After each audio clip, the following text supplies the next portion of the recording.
Então, retomando o tópico da aula passada, nós estávamos falando de sistemas de equações diferenciais.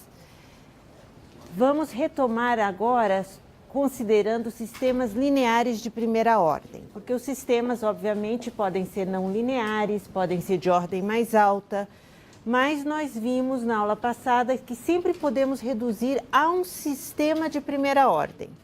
E dentre esses sistemas de primeira ordem, nos interessam os sistemas lineares. Por quê? Porque são mais fáceis de resolver, certo? Então, nós vimos na aula passada uma técnica para resolver sistemas lineares de coeficientes constantes, ou seja, estes coeficientes são números, tá certo? Que foi o método de eliminação.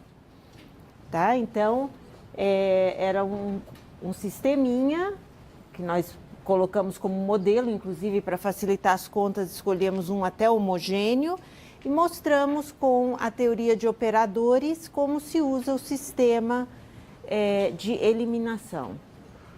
Mas não é um sistema, vamos dizer, ideal, não é um sistema muito elegante, não é? O sistema realmente o método realmente interessante é o que nós vamos ver hoje, que é um método que vocês talvez já tenham visto aplicado a matrizes, o cálculo de autovalores e autovetores, que é utilizado em álgebra linear quando vocês querem, por exemplo, diagonalizar uma matriz, né? Então, se vocês têm uma matriz N por N e querem diagonalizar a matriz, e tem N autovalores distintos, por exemplo, é possível diagonalizar. Quando tem autovalores repetidos, tem as formas canônicas de Jordan, e então é possível também colocar pelo menos nesta forma. Então, é uma técnica que nós vamos reaproveitar aqui, no contexto de equações diferenciais. Agora, antes de começar propriamente essa técnica de resolução, eu queria mencionar para vocês que nós estamos, como eu mencionei na aula passada, numa situação mais geral do que a de resolver uma equação de ordem n linear. Um sistema é uma generalização, tá certo? Nós vimos na aula passada que toda equação de ordem n se reduz a um sistema, né? Um sistema muito específico, mas se reduz a um sistema, mas um sistema linear de equações diferenciais é algo mais geral. Opa, aqui está errado, né? Deixa eu colocar aqui mais. Tá? Então, só para rever a nomenclatura. Quando o f, este vetor, nós vimos esse vetor f é identicamente zero, ou seja, quando eu coloco zero aqui, eu me refiro ao vetor zero. Tá? Então, a equação, o sistema é homogêneo. Então, nós também falamos disso, é dito homogêneo. Caso contrário, não homogêneo. Tá? E nós vamos seguir a mesma coisa que fizemos com equações lineares, estudar primeiro as homogêneas. Tá? Então, isso é uma primeira restrição que nós vamos fazer ao sistema. Outra é quando essas funções P e J de T são constantes, então nós dizemos que o sistema é linear de primeira ordem com coeficientes constantes. Também é uma restrição que nos interessa fazer com coeficientes constantes. Tá? Que mais? Só fazendo paralelos com a teoria que a gente tinha. A ideia de solução aqui, o que nós estamos procurando como solução? Primeiro, quando é que um sistema desses tem solução? Então, o teorema de existência e unicidade é idêntico. Existência e unicidade. Acredito que a gente viu isso na aula passada. Então, se P e J de T e F de T são contínuas,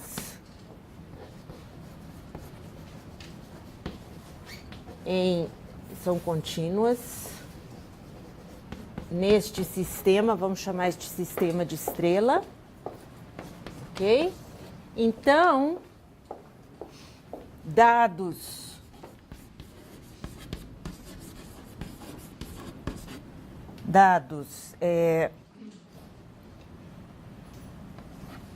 B1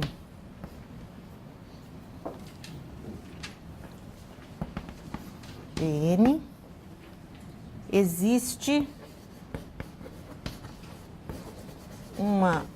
Então, nós vamos admitir a continuidade sempre, são contínuas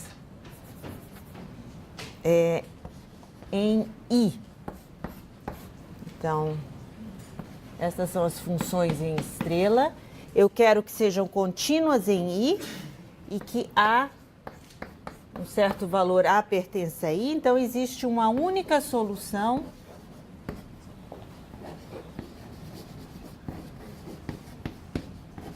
satisfazendo x de A, ou seja, x de A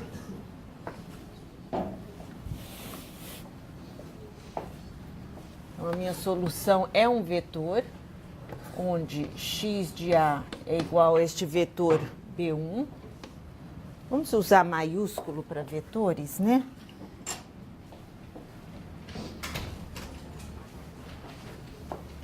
Isso é outra coisa. Este sistema, nós vimos na aula passada que é interessante usar uma notação matricial. Então, eu vou anotar isto desta forma, x de t, e eu uso, como eu não posso fazer negrito, né? Eu uso estas letras f de t, né? Então, no livro, vocês vão notar que toda vez que eles querem falar em vetores e matrizes, matrizes nem tanto, mas os vetores se usam negrito, tá? Então, isso. Então, deixa eu escrever desta forma. Então, existe uma única solução satisfazendo x1a igual a b1, xna igual a bn.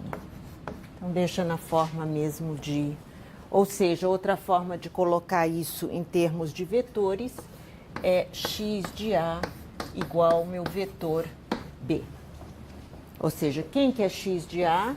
É x1a, x2a, xna. Na aula passada eu já passei isso para vocês, e o vetor B, B1, 2, então são as condições iniciais. Então, dadas as condições iniciais para um sistema, se P, J e Fi são contínuas, a solução é única, tá? Então, a gente precisa se acostumar a equação quanto os dados iniciais numa forma de vetores, tá certo? Ou numa forma que a gente chamaria escalar, né, que é desta forma, explicitando coordenada a coordenada das minhas funções. As funções desconhecidas, quem são? x1 de t, x2 de t, xn de t.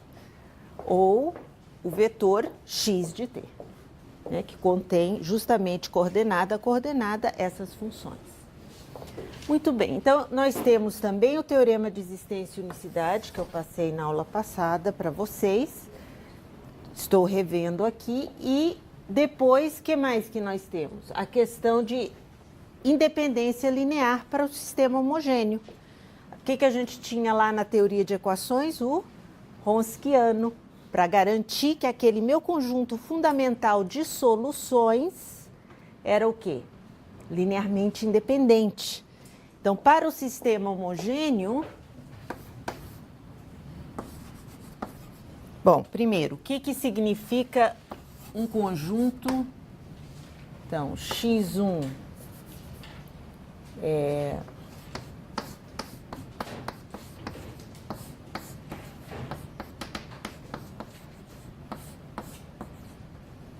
igual a zero, é linearmente independente.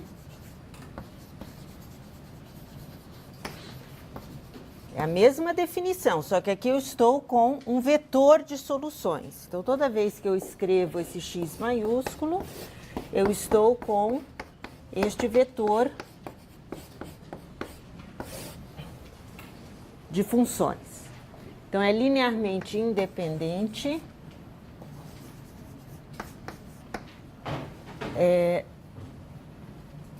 Se somente se os CI são todos zeros.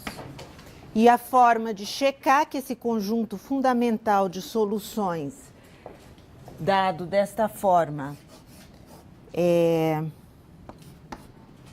de fato LI, é checar que o Wronskiano é diferente de zero sempre, em todo o intervalo I. Tá? É o mesmo teorema. O Wronskiano ou ele é diferente de zero em todo ponto em I, ou ele é identicamente zero. Como que é o Wronskiano aqui? O Wronskiano, portanto, será o determinante, onde eu coloco aqui este vetor, nesta primeira linha. Então, vamos dizer que eu tenho aqui x1, então aqui eu coloco x1, x2, xn, mas são as coordenadas desse vetor 1. Ou seja, eu tenho esse daqui. Tá? Então, esse vetor x1 vem como a primeira coluna. Similarmente, x2, x1, x2, xn. E aqui eu coloco, então, as coordenadas deste vetor x2. E assim por diante. Tá? Até chegar no enésimo vetor, n, n, n. Este determinante, portanto, é o Wronskiano das soluções do sistema. E o que eu sei é o seguinte, que o teorema de Wronskianos, de forma abreviada, diz que ou o Wronskiano é diferente de zero para todo x em I,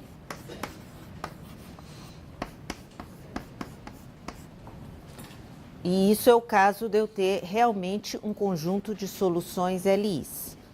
Tá? Então, o Wronskiano, quando o conjunto de soluções é linearmente independente. Independente. Ok? E caso contrário, o Wronskiano é identicamente zero em I. Só existem essas duas possibilidades para Wronskiano. Ou ele é diferente de zero para todo ponto A em I, todo ponto em I, ou ele é identicamente zero. Então, vejam, a teoria é a mesma da que nós vimos para equações lineares. É a mesma teoria, tá bom? Então, qual é realmente a dificuldade, então, de resolver sistemas, né? A dificuldade está justamente nessa ideia de que as funções desconhecidas e suas derivadas estão misturadas, acopladas, né? E a ideia seria, de alguma forma, tentar desacoplar, né? Para resolver de uma forma mais simples, né? Então, o método que nós vamos apresentar justamente pelo próprio sabor, né, do que nós sabemos de autovalores e autovetores, já tem esse papel, né? Porque o fato de calcularmos e sermos capazes, né, de diagonalizar uma matriz numérica, quando lá da álgebra linear, do GA que vocês faziam, é uma forma de você encontrar uma matriz semelhante à inicial, né? E com o auxílio da matriz formada pelos autovetores, que é um exercício comum lá da álgebra linear, do GA básico, né? Muito bem, então nós queremos justamente trabalhar com este sistema no caso de coeficientes constantes. Notem que a solução aqui, antes de eu passar para isso, a solução geral de um sistema como aquele estrela é da mesma forma uma solução do sistema homogêneo mais uma solução do particular do não homogêneo. Então, o que nós vamos concentrar em fazer hoje é trabalhar com sistemas homogêneos, ou seja, no fundo, aprender para sistemas em geral, calcular a parte complementar. Então, nós vamos trabalhar com sistemas homogêneos e de coeficientes constantes. Coeficientes constantes. Então, o nosso sisteminha que nós vamos abordar hoje é este. Tá? X' igual a A de x. Então, o que nós temos é este sistema, onde estes P e J são substituídos por números e os F's são todos zero, tá? Então, vamos escrever esse sistema aqui. É um sistema bem mais simples.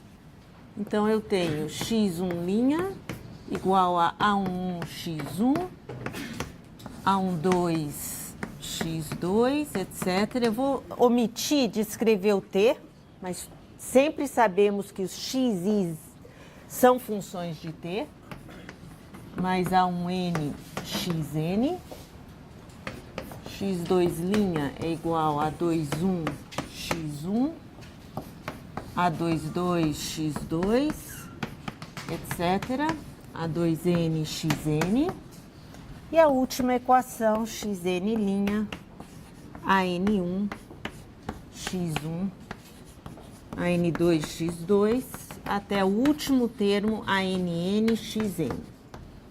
Então, está aqui o nosso sistema linear de coeficientes constantes.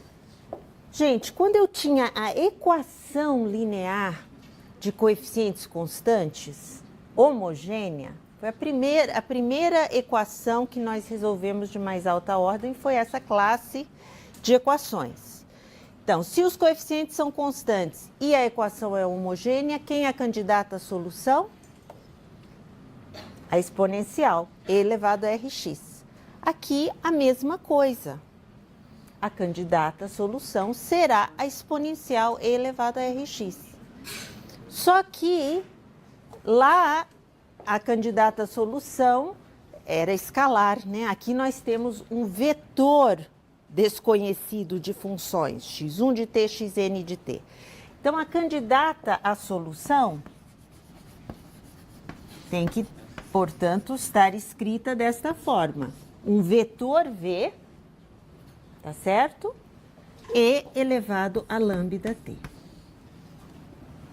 Ou seja, eu preciso disto nesta forma, V1, V2, Vn, vetor aqui numérico, e elevado a lambda t. Ou seja, eu posso multiplicar cada entrada por e elevado a lambda t. Então, esta é a candidata à solução para este sistema. Então, eu posso ver isto daqui como justamente x1, x2, xn. A candidata à solução é esse x.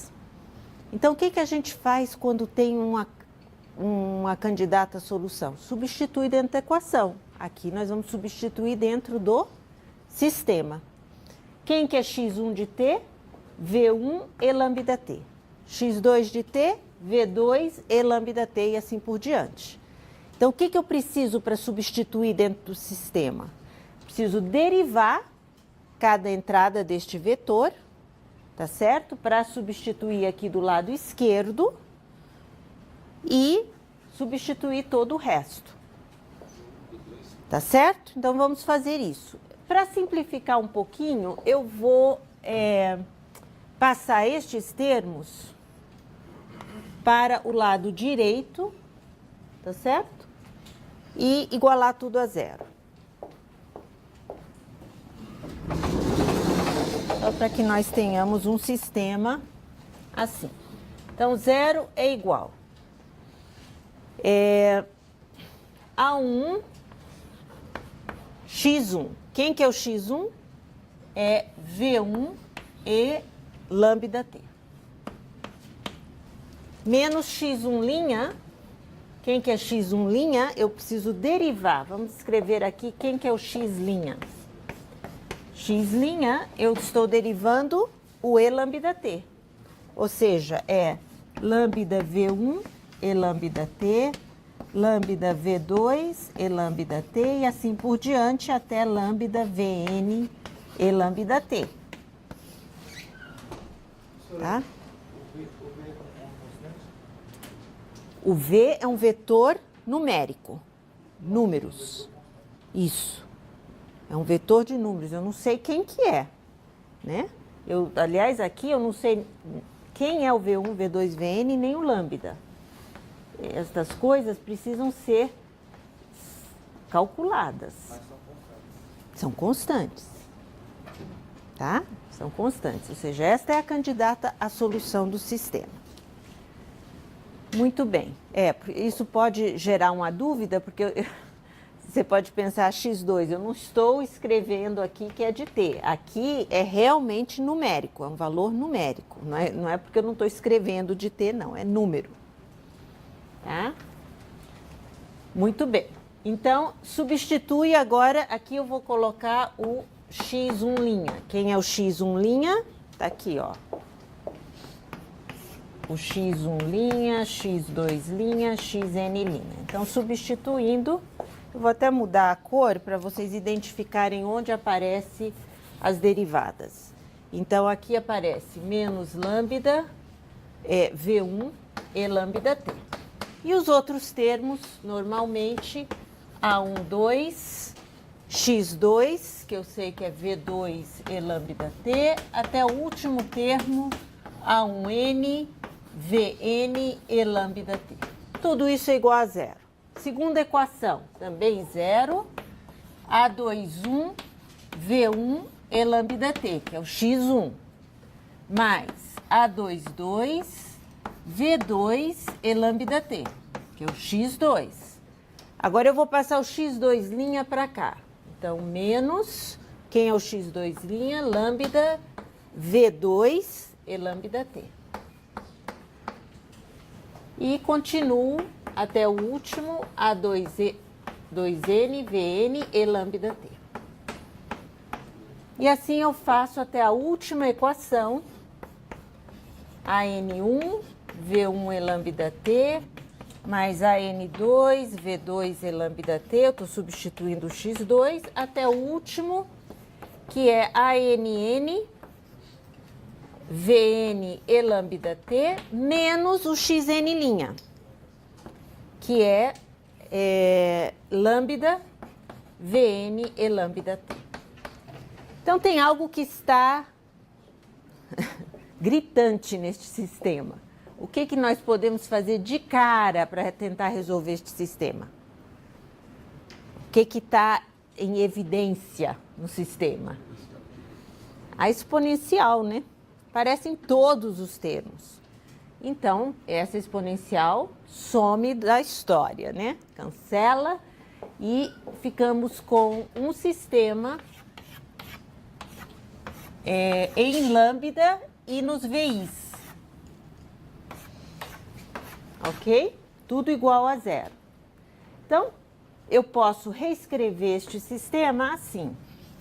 A1 menos V1, tá certo? A1 menos lambda V1, mais A12 V2, mais A1N Vn. Aqui, A21 V1, mais A22 menos lambda V2, mais A2N Vn. E a última equação deste sistema, AN1 V1, mais AN2 V2, até chegar em ANN menos lambda Vn, igual a zero. E aí eu pergunto para vocês, qual que é a solução desse sistema? Eu quero resolver, suponha que lambda é um valor dado, né? Como que eu resolvo esse sistema para encontrar V1, V2, Vn? Qual que é uma solução desse sistema? Diagonal. Oi? Diagonal tem que ser zero, não é? O que eu estou pedindo? Que tudo seja zero. Então, qual que é uma solução óbvia deste sistema para V1, V2, Vn? Zero, né?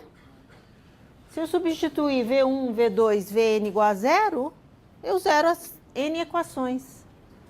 Então, a solução óbvia aqui é zero. Me interessa uma solução zero? Não. Não me interessa a solução zero. Principalmente porque os meus dados iniciais podem não ser zero. Então, como que zero vai satisfazer qualquer dado inicial que não seja zero? Né? Então, não interessa.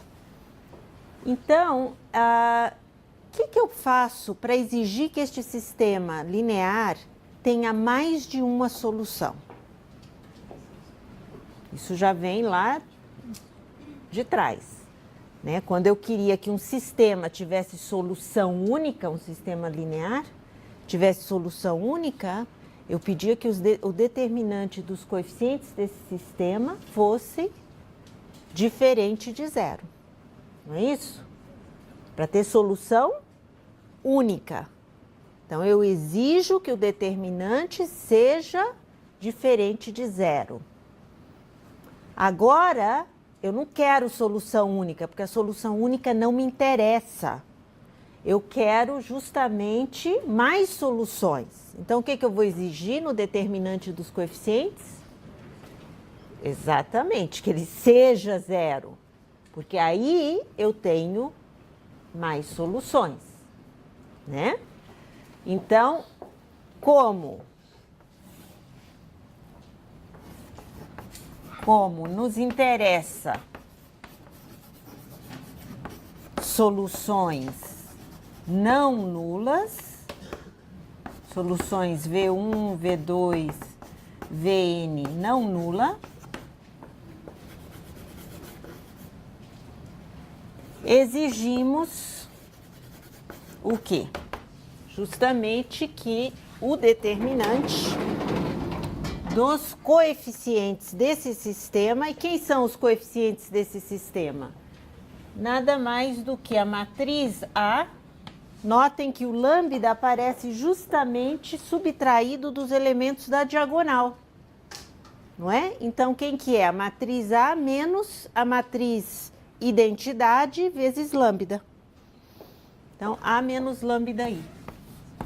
Então, eu exijo que este determinante seja zero. Tá certo? E com isso, vejam, quem é o determinante deste sistema? Dos coeficientes deste sistema? É um polinômio. Então, este determinante, quando eu calcular, é um polinômio de que grau? Grau n, tá certo? Um polinômio de grau n. Como a minha matriz é uma matriz real, quando eu calculo este determinante, eu vou obter um polinômio, tá certo? De coeficientes reais, E pelo teorema fundamental da álgebra, o que eu sei a respeito das raízes desse polinômio? Que eu tenho n raízes para este polinômio.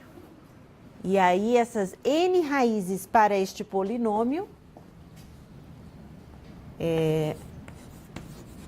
podem ser todas distintas ou podem aparecer raízes complexas. É a mesma situação que eu tinha com o polinômio característico. Isso daqui se chama equação característica.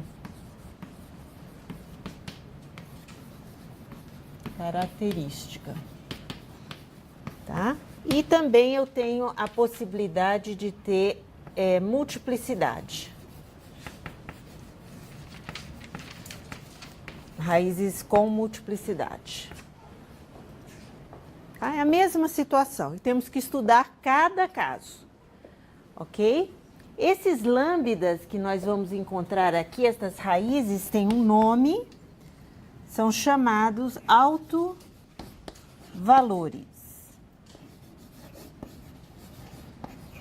Ou também chamados valores característicos.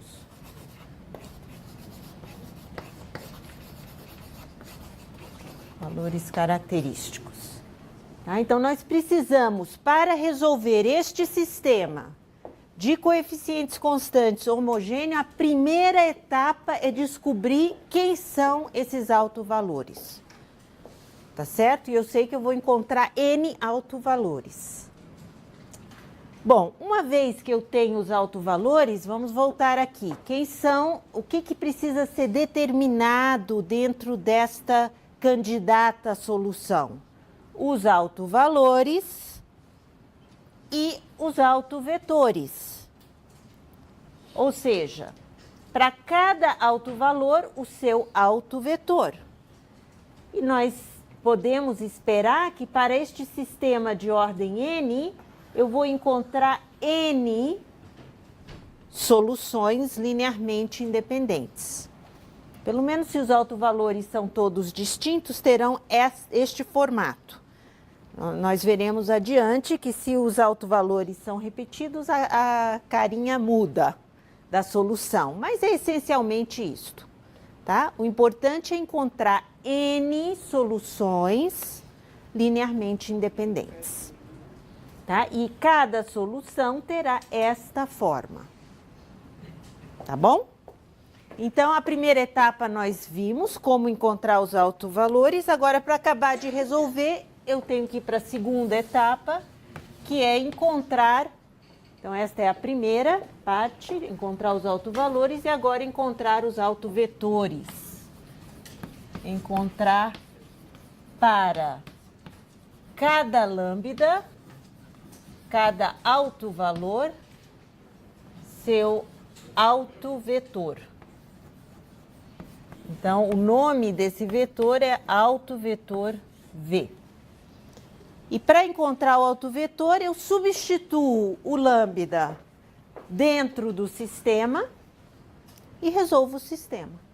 Agora eu sei que tem mais de uma solução, então eu vou encontrar outras soluções.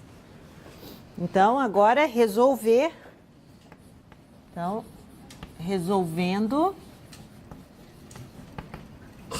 o sistema A menos lambda I, essa matriz, ou seja, para esse lambda que eu encontro, eu substituo aqui e aí encontro o V que resolve o sistema. Ok? Muito simples. Eu encontro para cada autovalor seu autovetor. Vamos ver um exemplo.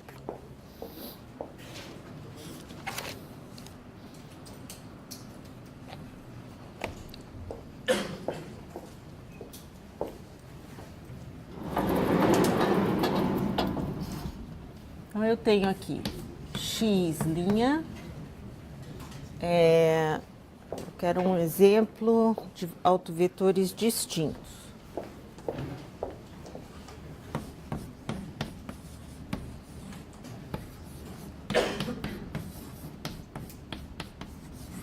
Ok?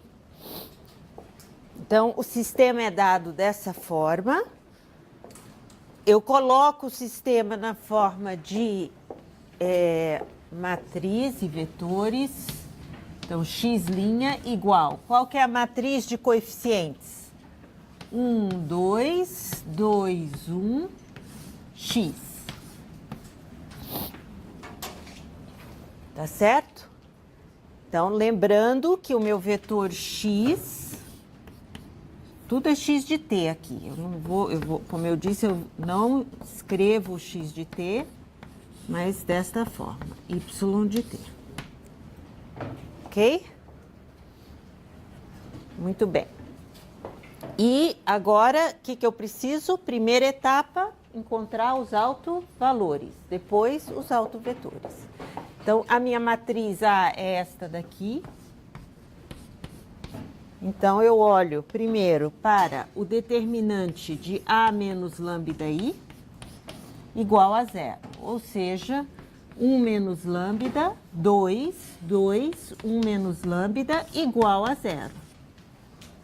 Então, eu tenho aqui 1 menos lambda ao quadrado menos 4 igual a 0. Então,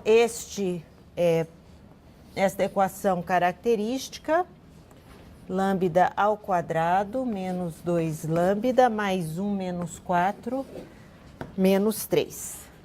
É isso daí. E aí, eu procuro as raízes.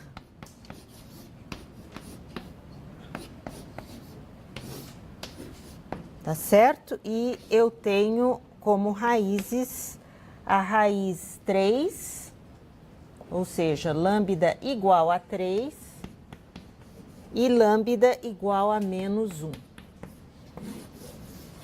São as raízes dessa quadrática, que são os autovalores.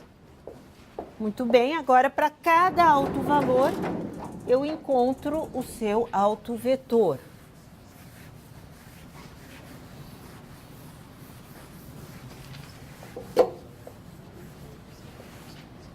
Tá? Muito bem, então aí eu tenho que resolver, vamos dizer, lambda igual a 3.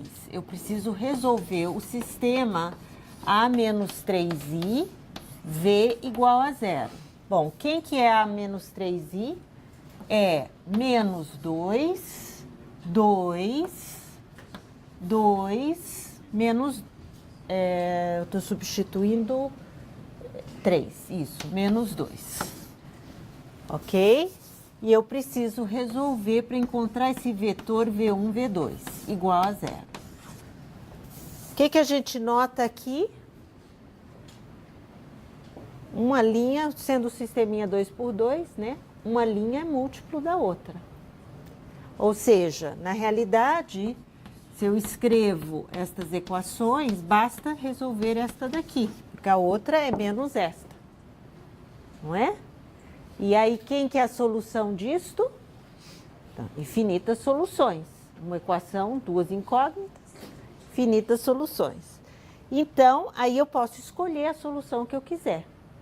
Tá certo? Por que que não importa a solução que fulaninho escolha uma e outro escolha outra para o V1, V2? Onde está a diferença? Num múltiplo. E quando eu escrever a minha solução final, que será C1 V1, vamos dizer, E lambda 1t, mais C2, o outro autovetor, E lambda 2t, notem que não importa que autovetor eu coloco aqui. Se você escolhe um e você escolhe outro, a diferença entre a escolha que vocês fizeram está absorvida na constante arbitrária. Tá certo? Então, não tem problema os valores para V1 e V2 que são escolhidos. Tá bom? Então, eu escolho o que é mais simples, V1 igual a 1, V2 igual a 1. Então, vejam, esta parte da solução, eu já sei quem que é. Esta parte da solução é o vetor 1, 1 e 3t. Então, eu encontrei, vamos dizer, a primeira, isso daqui também nós chamamos de, podemos chamar assim, de x1 grande, x1 de t. É esta parte aqui, tá bom? Vamos para o próximo, x2 de t.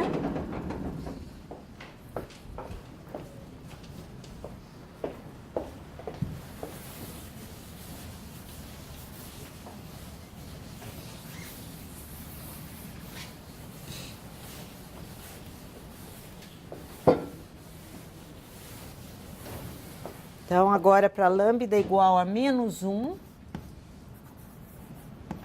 eu substituo dentro do sistema A menos lambda I, ou seja, A mais I, V igual a 0. Ou seja, eu estou substituindo lambda igual a menos 1. Então, A mais I, nesse caso, é 2, 2, 2 e 2. Tá certo? E aí, eu preciso encontrar o autovetor agora para este autovalor. E aí, também escolhemos valores simples que resolvam esta equação. Qualquer valor que resolva funciona, mas é lógico, para que complicar, né? Para que eu vou escolher V1 igual a raiz de 3? Né? Vamos escolher V1 igual a 1. Então, se eu escolho V1 igual a 1, V2 é menos 1. Muito bem, então esse é o autovetor V ligado a esta, associado a este autovalor. Então, E elevado a menos T. Então, aqui eu volto e já sei que esta parte da solução é 1 menos 1 elevado a menos T. E cada uma delas, tanto o x1 quanto o x2, multiplicados pela constante arbitrária. Agora, eu vou aproveitar esse exemplo para mostrar as formas em que podemos apresentar a solução. Como o sistema foi dado em função de xzinho e yzinho, nós podemos apresentar nessa forma escalar, ou seja, quem é a função xzinho de t, quem é a função y de t, né? E nós já vimos que xzinho de t, yzinho de t são justamente a minha solução x de t. Eu já vi que a solução é essa soma. Então, eu posso, de fato, somar estes dois vetores. Como que eu somo dois vetores? Entrada, entrada. Entradas correspondentes.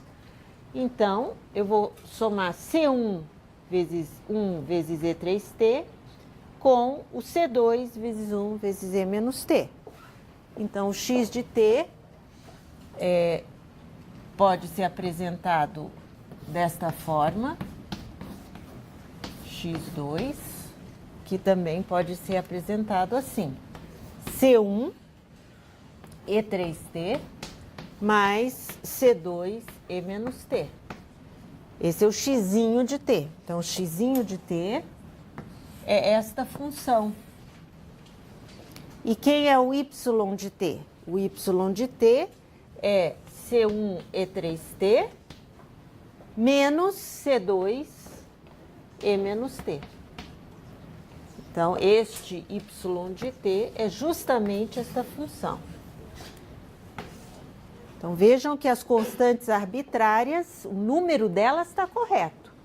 Lembra no método de eliminação como a gente se preocupava em não introduzir novas constantes arbitrárias. Elas estão todas ligadas, né, dentro da solução. Né? Então, está aqui x de t, y de t. Então, isso é para entender. Eu encontrei a solução do sistema. Xzinho de t é tal função. Y de t é tal função. Agora, para o que virá, é interessante escrever estas soluções no que chamamos de matriz fundamental.